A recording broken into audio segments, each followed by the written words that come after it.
There's always a few pistols each year that come out of nowhere. They weren't hyped, nobody was watching for them, and yet, bam, they ended up outshooting, outselling, and outperforming the so-called kings. This list is for those guns, the quiet ones, the misfits, the ones that got mocked, overlooked, or just didn't have the loud ad campaigns, but still blew people away at the range, at the counter, and in real-world carry. And yep, a couple of these guns even embarrassed Glock a little this year. I'm Steve, and today we're looking at 10 pistols that genuinely shocked the gun community in 2025, not with big promises, but with real-world performance no one expected. Watch till the end if you don't want to miss the real deal in bonus guns. Let's get into this.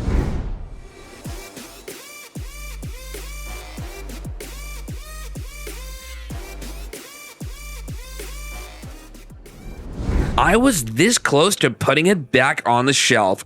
Textured like a melted toy, no named value in my head, and it said made in Turkey. So yep, I rolled my eyes and kept walking. Then a buddy of mine, ex-cop, doesn't say much, just nods at it and mutters, "One mag, just one, then you'll know." Fine, I did.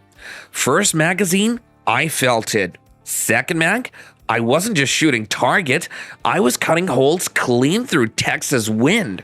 By the third, I wasn't blinking anymore. That low bore axis, it stuck to my hand like it belonged there.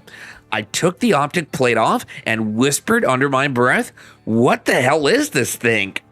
Canik Mete MC9. Didn't shout for attention, didn't need to. The slide is smooth like a bar counter after last call, triggers flatter than my ex's personality, and the damn thing runs. No limp wristing, no failures, no drama. I've paid twice the price for guns that jammed my lunch.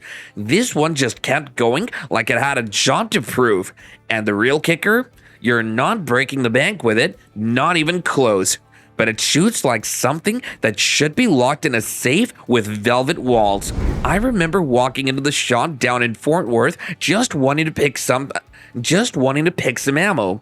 The old guy behind the counter squints at me and says, "Don't waste your cash on that Taurus junk. They ain't built like the old stuff." I didn't even ask, but something about the way he said it made me want to prove him wrong. I went home that night, poured myself a strong drink, and started reading up.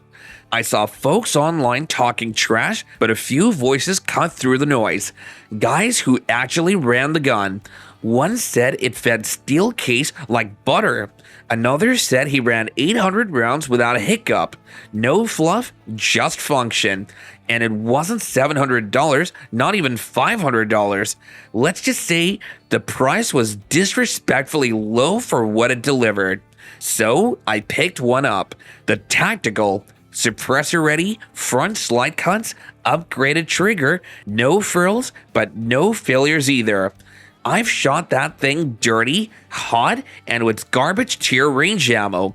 Not once did it cough. And that same shop owner saw me shoot in groups tighter than his 1911. Sometimes the guns folks laugh at is the one you should be carrying. And right when I thought the surprises were done, some fancy pistol from Croatia showed up, dressed to kill, and I wasn't ready. There's this old supply crate sitting at the back of my cousin's garage. No label, no markings, just dust and the smell of old oil. He tells me that ain't mine. You take it if you want. So I pop it open, half expecting rusted mags or busted airsoft junk. Inside, a full-size 9mm with zero branding on the grip. Just that weirdly clean modular build like someone in a lab built it to spec and forget to advertise it. Now the weird part, this thing racks like it's been greased by NASA.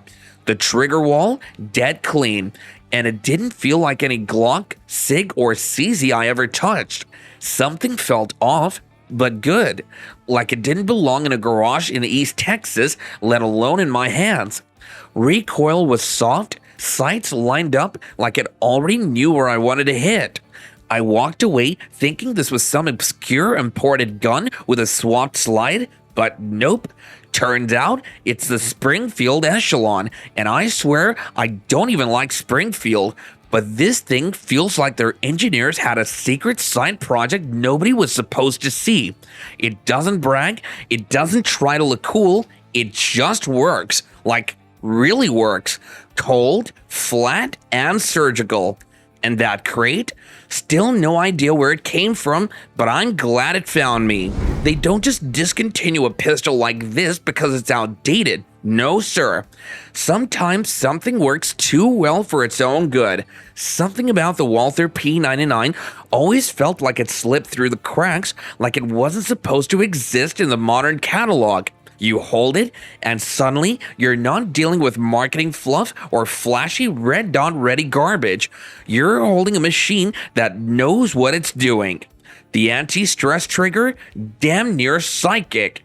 Long pull, curse break, and the kind of reset that makes you blink like you missed something. It's like the engineers got bored one day and decided to show the rest of the world how smooth a polymer pistol could actually be, and then someone upstairs said, "All right, that's enough." They wrapped it up in this final edition and gave us one last box of quiet rebellion. No flash, no influencer hype, no optic-ready billboard. Just a pistol that actually respected the shooter. It was built for folks who feel their trigger, not just pull it. But now it's gone. And don't think for a second that was by accident. They couldn't sell you upgrades if this thing stayed around. And just when I thought no more surprises were left in the bag, out comes a pistol nobody's ready to see return. You ever try calling 5 different dealers back to back and every single one tells you the same thing? Happened to me back in March. I wasn't even looking for one. A buddy of mine down in San Antonio was desperate to find a Glock 43X MOS. Said he'd trade his optic-ready Hellcat if I could lend one for him. So I figured, alright, let's see who's got stock. First call, sold out last week. Second, we might get more in April. Third, they're gone before they hit the shelf. By the 5th call, I stopped asking. That's when it clicked. This pistol didn't need a billboard, it was already in people's waistbands.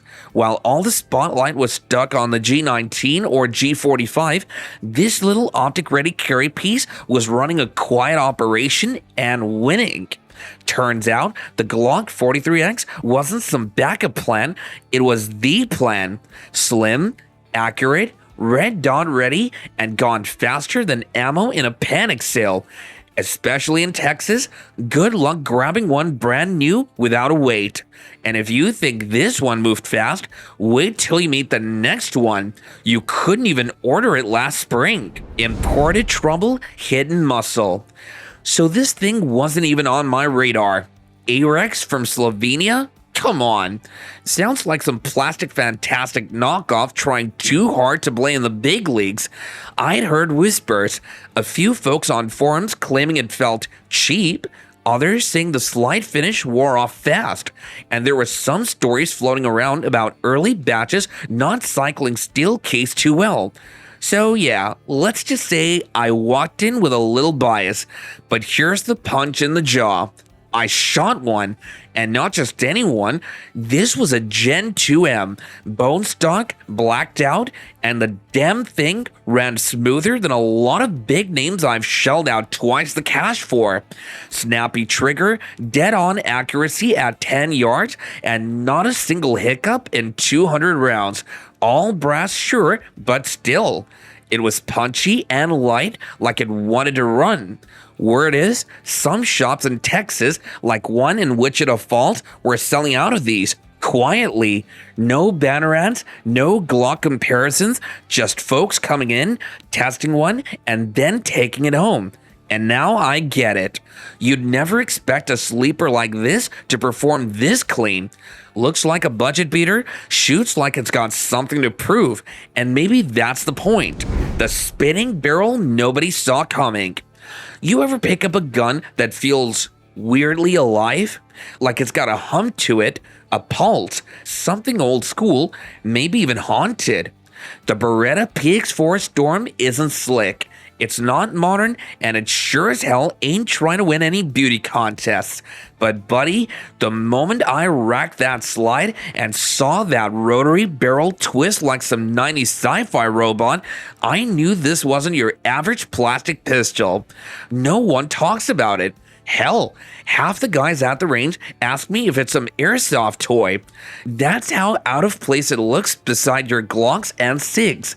But then it shoots and it's quiet. That rotating barrel eats recoil like a fat kid at a county fair.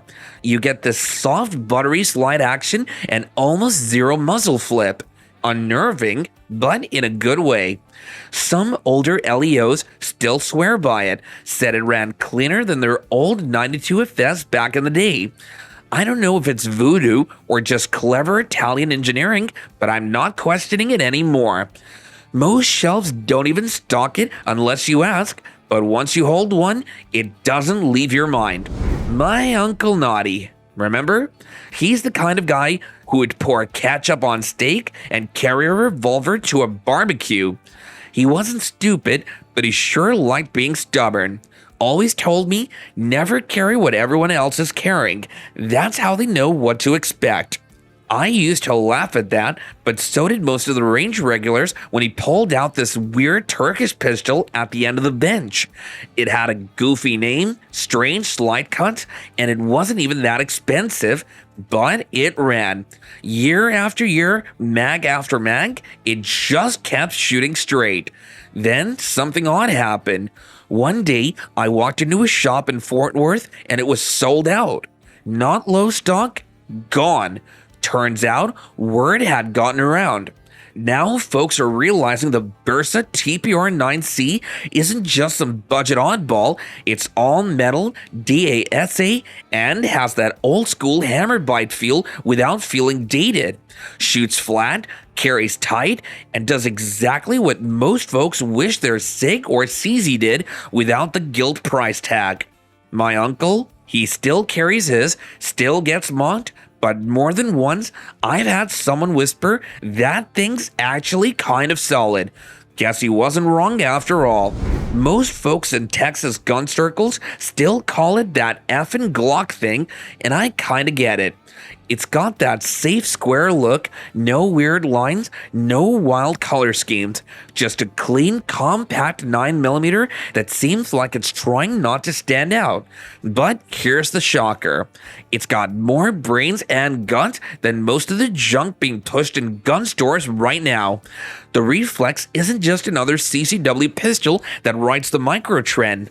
This thing feels tight, refined, like someone at FN actually sat down and said, let's build a carry pistol that makes sense.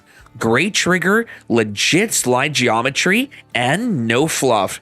And yep, while half the world's busy debating if the 43X is better than the P365, FN quietly dropped a carry gun that eats recoil smoother and runs cleaner than both in some cases. Gun store owners in Houston and Lubbock told me they couldn't keep the Reflex on shelves for long. One guy even said he thought it was boring at first until it started outselling his Glocks. That's wild.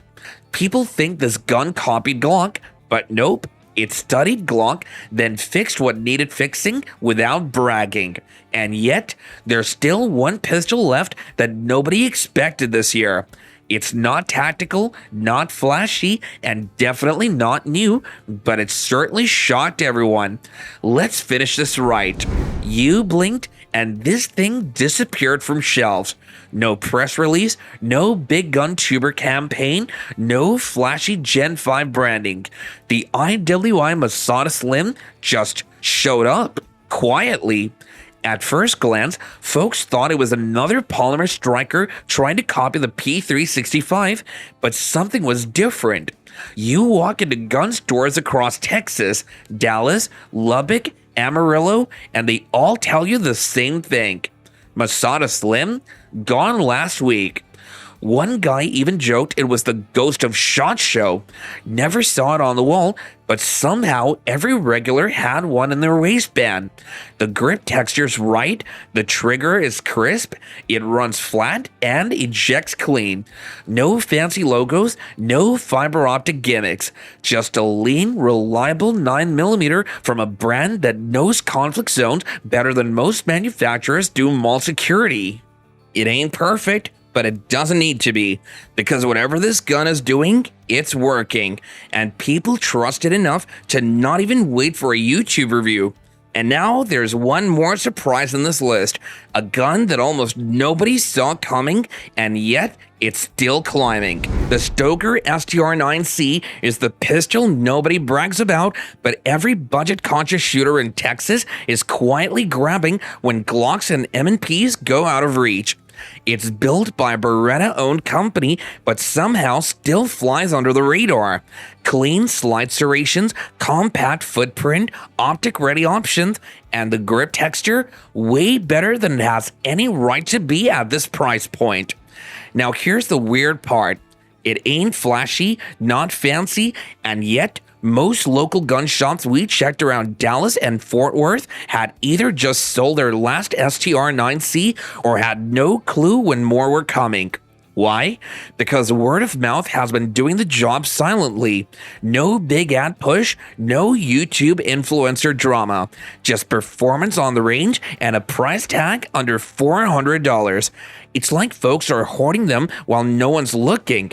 This might be the last secret budget banger left in 2025. Now here's a gun that's not supposed to be this good for the price, but still shows up like it wants to slap the big names around.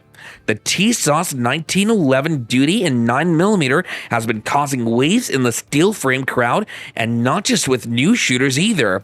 It's got that full-size government profile, forged frame and slide, Novak style sights, and a clean crisp trigger that honestly puts some $1,000 1911s to shame. But the part that's got small town shops scrambling, it's usually gone within days.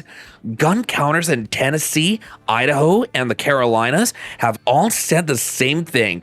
This model doesn't last a week in stock. Some guys blame local USPSA shooters and retired cops who want that heavy-duty reliability without coughing up $1,000. Others say it's just old-school 1911 charm done right. Finally, either way, it's one of those imports that's quietly building a cult following, and the industry's just now catching up. That's the list, guys. No billboards, no flash, just steel, sweat, and performance where it counts. Some of these pistols came out swinging like a left hook in a bar fight, quiet, fast, and left everyone stunned. That's how you earn your name in this world, not by shouting, but by showing up and doing the job right. If you're still clutching to your brand loyalty like it's your dad's old belt, it might be time to loosen it up and take another look. I'm Steve, and around here, we don't buy what looks good on a poster, we buy what runs when the chips are down. See you in the next one.